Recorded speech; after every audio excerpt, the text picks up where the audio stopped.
With all these new manager appointments in the Premier League and squad rebuilds, does it seem like next season might actually be a one-horse race with Arsenal winning comfortably? They have a settled big squad and a settled manager. Good question. I think it is right that they will dominate for a little while.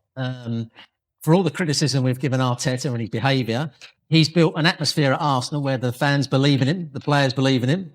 They've got a good side. They were brilliant for the first half of last season. They were the best team in Europe at the beginning of last season, up until Christmas. It all changed after in the style of play, so he's got to make sure he gets back to what they were doing beforehand. But I can't see Liverpool and Man City being so dominant that they're going to overtake Arsenal next season. So Arsenal to dominate? Arsenal, I think, to dominate for a while. Yeah, Stevie? Yeah, I think the question for me is going to be if Arsenal learn how to actually lead the race.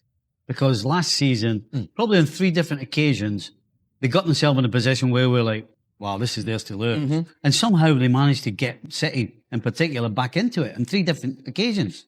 So if they've actually learnt their lesson and Arteta can relax a little bit. The other thing we could say is that when Slot came in at Liverpool and won the title, and then they bought 3 or 4 players, everybody said, oh, well, they're going to go and do it again because they've improved the squad.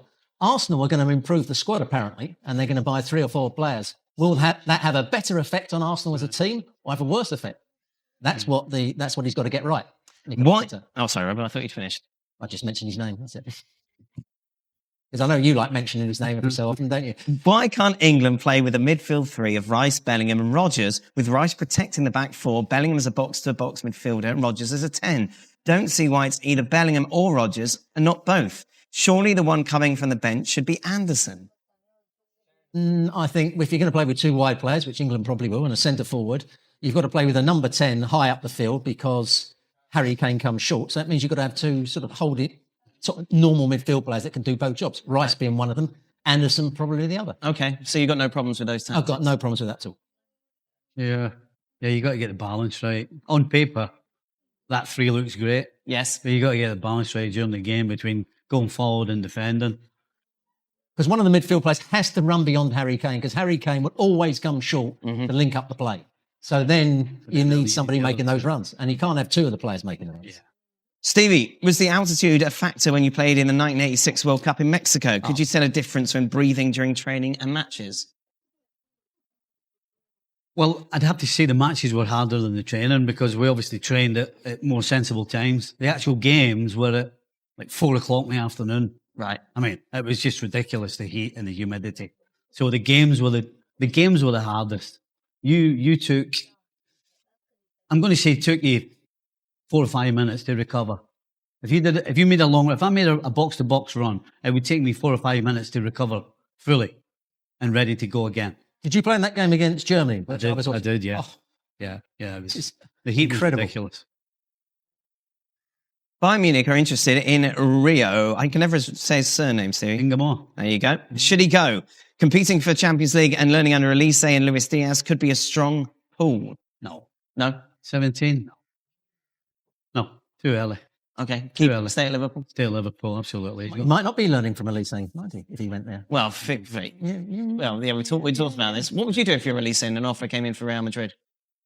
I think I'd stay at Bayern Munich at the moment. He's had a great couple of seasons there. Why not stay there? Real Madrid? It's Bayern Munich. Yeah, but that's not the same, is it? Maybe not. Just because you do the Bundesliga sometimes. Every so often. But Bayern Munich are a massive club. Yeah, but not compared to Real Madrid. And Real Madrid are in a state of maybe a regression at the moment. Would it be the right time to go? Yeah. I don't think so. Stevie, you agree? Aye, 100%. Robbo, which of these midfield duos do you think would be the toughest to overcome for the opponents in the World Cup? Rice Anderson, Rodri Pedri or Vitinha Neves? Vitinha and Neves would be hard to play against because they'd pass you out the game, but you could run off the back of them. Anderson and Rice would be hard to outrun and out-battle. So that's a good combination. And what was the other one you said? Rodri and Pedri. Rodri and Pedri.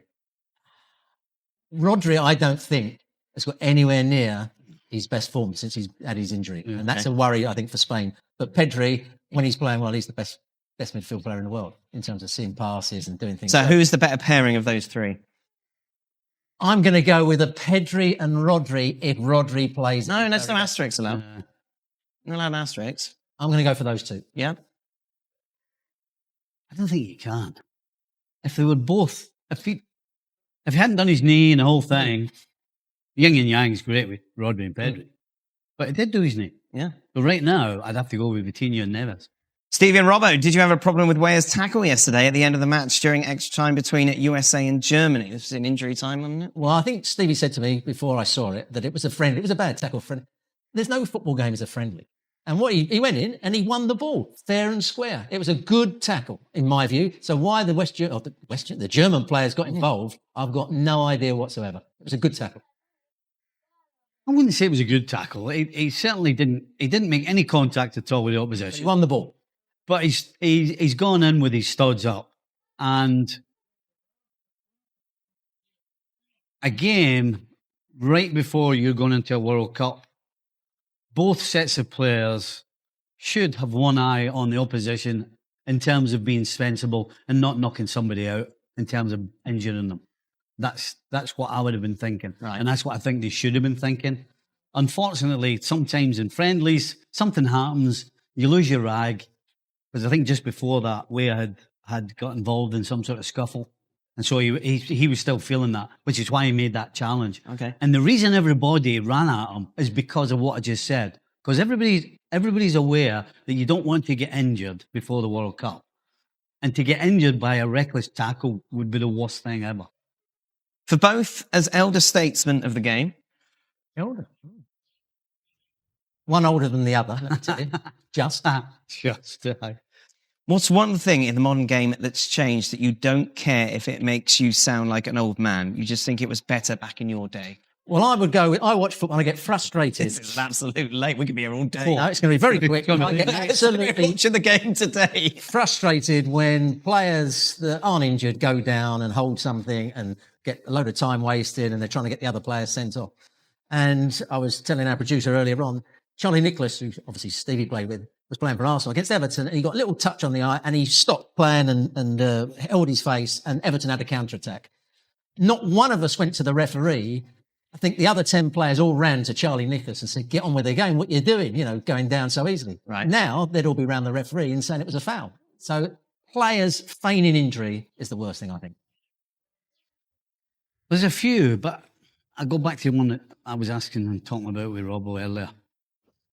In today's game, nobody plays a ball from the back and drops. We used to call it dropping the ball in. So basically what that meant was, if I was fullback, I'm missing out the midfield and I'm dropping it over the back of the midfield so that my centre forward can get a hold of it, lay it off, turn, whatever.